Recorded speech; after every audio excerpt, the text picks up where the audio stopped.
President Yoweri Kaguta Museveni has oftentimes come out to openly speak about corruption and his willingness to curb it.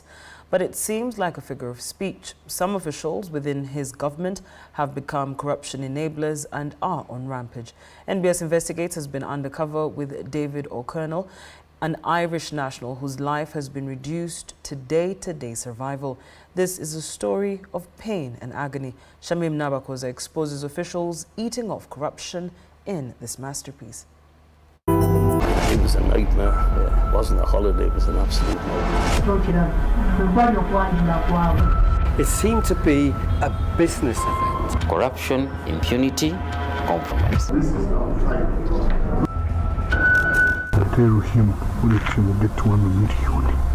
The corrupt have taken over Uganda. Anyone who has wealth is targeted. Telling me to get off my farm. This is my farm. An absolute nightmare. A foreigner can win a case, a foreigner can lose a case. We can talk about that later. When you have a force that is indisciplined, you don't have an institution. Full stop.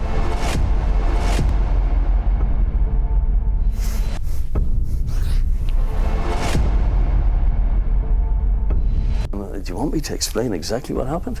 It's not nice. Okay, shall I explain exactly what happened? Okay, no problem.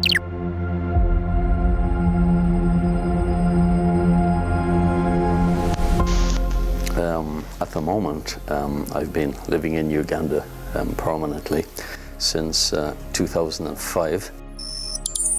David Michael O'Connell is a 64-year-old Irish national who 20 years ago took a decision to semi-retire in Uganda. You know, I've had too many winters. I don't like the winters. Summer is obviously quite nice in Europe, but you know, you have an excellent climate in Uganda. David came as an investor with an investment plan into the agriculture sector. After quite a bit of thought, I thought I'd get involved in farming. David has taken several lessons ever since. Some are hard-earned lessons as a foreigner. After his arrival in Uganda in 2002, he met Catherine Nakawoza, who later became his partner, and they bore 3 children. David and Catherine had good moments together. I mean, we were staying together. I was staying in hotels when I was coming on holiday. But when I moved in 2005, we stayed together first in Nalia. Then we moved to Zana, just off Entebbe Road, Nyanama Road. Then when I got the farm, I bought the farm, so Zana was too far to go to the farm in Namayumba every day. So then I moved to Nansana, and I was in Nansana for 4 years. David is quite an outspoken man and has his personal opinions about life. I actually don't believe in marriage. You know, if you want to live with somebody, you live with somebody. I'm not a bad guy. You know, I've never cheated people. This opinion is now his main source of his current troubles. He claims to have been tricked into a marriage that has never been by his ex-partner, Catherine Nakawoza. So we do the engagement party, and I gave her a load of money, and she organised everything. I just turned up. Jen Chiwanuka, Catherine's mother, was in attendance that day, and her recollection of events on that day is different. Ensi yonna nekungana awo we walina ekidaala. David yaleeta ente, yaleeta buli kimu, naye yagaana kwambala bwambazi kanzu, buye tayambala kubanga ekyo kibanga ekiteeteeyi. They tried to get me to wear a kanzu. I said, no, you know, I'm not Ugandan. I'm not African. You know, I like the place. I get on well with Africans, but I'm a Muzungu. I'll always be Irish. So I refused to wear any kanzu or anything like that. I just went with a shirt and a trousers. My friend Steve came, dressed similar to me. Steve, you know the English guys, he's a good friend of mine, very good friend. Stephen Gillam is David's longtime friend, and he too was in attendance. They said it wasn't an introduction, it was more like Kachala. But I know since that time people have claimed that it was an introduction. Kuchala is the traditional process towards marriage where a fiancé gives the first official visit to the woman's family to be officially recognized and agree on a required bride price. The fiancé travels with few members of his family to help him bargain the bride price with the woman's family. And David was understood to be one of that kind. We were all totally confused. It just seemed to me not an introduction, a loving introduction. It seemed to be a business event, as though some paperwork needed to be done. It was indeed a business signing. David was got to sign a Uganda introduction certificate unknowingly. The certificate confirms his customary marriage. I saw all of them had signed it. I was the last to sign. So when I asked them what it was, they said it's just a record of the ceremony. That's what I was told. It's just for the record. So okay, let me sign it. So what they did, they actually used that in court against me to say I was married. I never got married. This is and has been a point of contention for David and Catherine to prove their marriage status.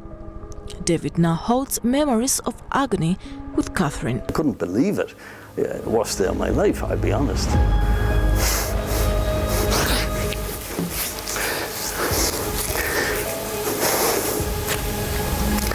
But since then, life for them has turned into unending court battles. The contentions to prove the status of marriage, but also property. In 2016, Catherine filed a divorce in the Chief Magistrate's Court.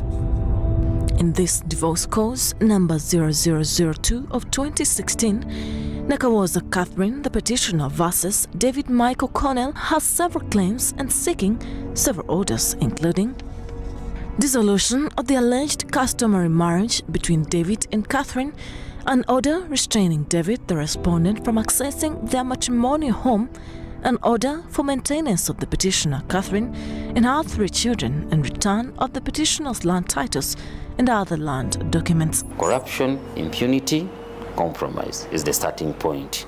In this story, we will follow these claims and expose the injustices that David is going through to prove innocence and regain his property.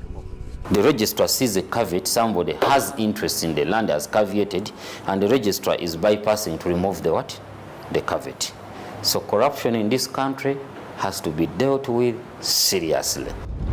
David, in his journey, he has faced several injustices of corruption through judicial officers and police, who will cite case by case and order by order. Order 1. Dissolution of alleged customary marriage between David and Catherine. why should there be a divorce when there's no marriage? That's number one. Secondly, if there was a marriage, because I'm considered to be a non-African, that's what it says in the law, then the case has to be in the High Court, not a Chief Magistrate's Court. In PG Magistrates Court, Her Worship Ruth Nabasa, the Chief Magistrate, in her judgment on 10th September 2021, ordered as follows. A declaration that the marriage between the petitioner and the respondent is dissolved. The respondent be restrained from permanently accessing the matrimonial home. The respondent provides maintenance of the petitioner and the 3 daughters. The custody of the 3 daughters be granted to the petitioner. The respondent to return all the land titles for the properties registered in the names of the petitioner. That property acquired after the customary marriage be redistributed among the petitioner and the respondent. This raises the first red flag in this investigation, more so discussions around the jurisdiction of the court and the manner of the judgment. She didn't have jurisdiction to hold a divorce case, so she made up this about she can hold it under the customary marriage law or customary marriage act, and then she went ahead to hold the whole thing under the Divorce Act. But his major cries and the compromise must have been in impeach, specifically in the lower court, the Chief Magistrate Court. Her Worship Ruth K. Nabasa ordered, but with gaps in her jurisprudence. Because there is a decision, but first of all you ask yourself, why didn't the court decide on the issue of jurisdiction? which was raised before it.